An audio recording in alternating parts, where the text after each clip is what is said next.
Ciao a tutti gli amici di Sicilianaria, rispondo con piacere alle domande che mi avete inviato. E allora, cominciamo subito. Quando è nata la tua passione per lo spettacolo? Diciamo che non c'è una vera e propria data perché è un po' nata con me, è cresciuta con me.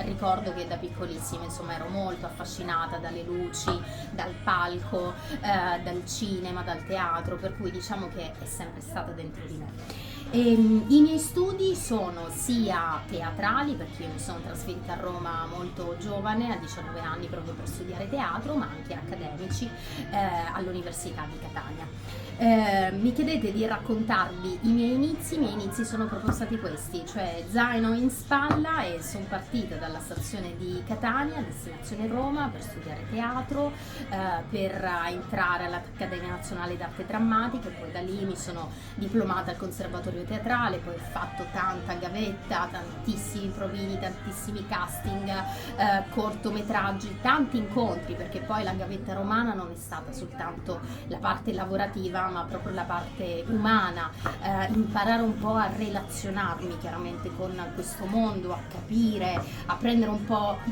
anche le misure, no? Per cui i miei inizi sicuramente sono stati, è stato tanto lavoro, ma anche lavoro nei locali, perché comunque io lavoravo, studiavo, facevo casting, per cui insomma tanta vita vissuta. Mi chiedete di parlarvi del mio rapporto con Prima Musica e sono molto lieta di farlo, perché Prima Musica per me non è solo la mia agenzia, non è solo la mia produzione, ma è proprio un team, una squadra, e lavoriamo insieme, ecco, per cercare di fare bene e di fare sempre meglio. Quindi è difficile definire attraverso modi che possono essere a volte forse un po' stereotipati, no? Perché è proprio un team, è il mio team Prima Musica. Poi ancora, descriviti in 3 aggettivi. Non è facile descriversi in poche parole, perché chiaramente ognuno di noi credo è un mondo dentro, un universo di sfumature e di sfaccettature. Se dovessi scegliere 3 aggettivi potrebbero essere ribelle, anticonformista e